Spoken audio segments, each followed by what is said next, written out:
Imagine a world where your computer no longer feels like a locked-down device controlled by corporations, but instead feels like something truly alive, adaptable, and fully yours. A system that doesn't just run applications but reshapes itself around how you work, how you think, and even how you create. That's the idea behind what many are calling the most dramatic shift in Linux history. A new feature that could completely redefine how operating systems work, and why some people are saying it could eventually challenge both Windows and macOS in ways we've never seen before. For decades, the battle between operating systems has been mostly about performance, design, and ecosystem. Windows dominated gaming and enterprise. Mac OS dominated creative industries and premium user experience. Linux, on the other hand, was powerful but often seen as complex, fragmented, and reserved for developers or advanced users. But that narrative is changing fast, and not gradually, but in a way that feels like a sudden leap into the future. The core of this shift is something that feels almost unreal at first glance. A deeply integrated adaptive system layer inside Linux that allows the desktop environment, applications, and even system behavior to reshape themselves dynamically based on user context, hardware conditions, and real-time workflows. Instead of treating your system as a fixed environment, Linux is now moving toward becoming a responsive computing platform that behaves differently depending on what you are doing when you are doing it and how you prefer to do it. To understand why this is such a big deal, you have to think about how traditional operating systems work. Windows and macOS are built around consistency. The interface is designed to stay familiar, predictable, and stable. That consistency is valuable, but it also creates limitations. If you want a different workflow, you usually have to install third-party tools, modify settings manually, or adapt yourself to the system rather than the system adapting to you. Linux has always been different in philosophy. It was built on flexibility, openness, and control. But until now, that flexibility required technical knowledge.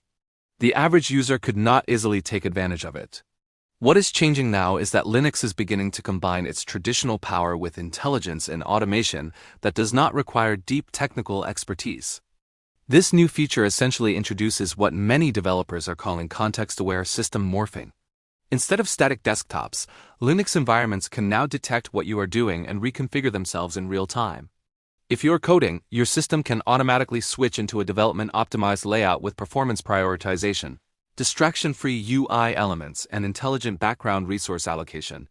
If you switch to video editing, the system can instantly reallocate GPU power, adjust file indexing behavior, and prioritize media processing pipelines. If you move into gaming, it can reduce background services, optimize kernel scheduling, and even adjust power profiles without manual intervention.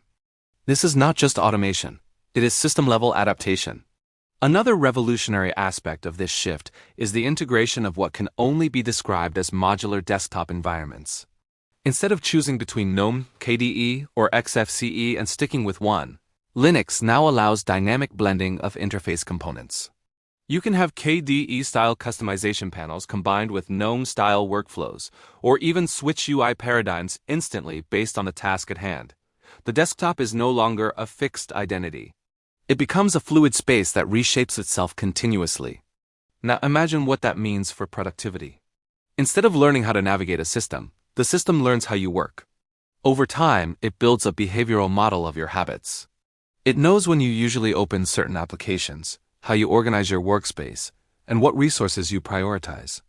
It begins to anticipate actions before you take them, not in a creepy surveillance way, but in a local, user-controlled intelligence layer that stays on your machine. This is where things start to challenge traditional operating system design at its core. Windows and macOS rely heavily on uniform user experience. Linux is now experimenting with personalized operating system logic. Two users running the same Linux distribution might have completely different system behavior, not just in appearance, but in performance tuning, resource management, and interface structure. One of the most impressive elements tied to this change is kernel-level optimization hooks that allow real-time system tuning without rebooting. That means your system can adapt CPU scheduling strategies on the fly depending on workload type. It can shift from latency-optimized modes for gaming to throughput-optimized modes for rendering without requiring manual configuration. For developers and power users, This removes a massive layer of friction that has traditionally existed between hardware capability and software utilization. Another major shift comes from how applications interact with the system. In traditional operating systems, apps are mostly isolated. They request resources, but they do not deeply influence system behavior. In this new Linux model, applications can declare intent. Instead of just saying, "I need CPU and memory," they can communicate workload type, priority expectations, and real-time performance sensitivity. The system then decides how to allocate resources intelligently based on global context, rather than isolated requests. This changes everything from multitasking. Instead of competing processes slowing each other down, the system orchestrates them like a conductor managing an orchestra. High-priority tasks get seamless performance, while background tasks are gracefully scaled down without breaking functionality. Security also becomes more dynamic in this model. Instead of static permission systems, Linux is experimenting with adaptive security layers that adjust based on behavior patterns. If an application behaves normally, it runs with standard permissions. If it starts acting outside expected patterns, the system can sandbox it more aggressively in real time without user intervention. This creates a living security model rather than a static one. One of the reasons people are saying this could eventually challenge Windows and macOS is because it fundamentally changes the relationship between user and system. Windows and macOS still assume that the user adapts to the system. Linux is now moving toward a model where the system adapts to the user. Think about the implications for hardware efficiency. On Windows, background processes often consume resources regardless of what you are doing. On macOS, optimization is tighter but still constrained within Apple's ecosystem rules. In this evolving Linux model, resource allocation becomes fluid and intelligent. If you are not using your GPU, it is not just idle.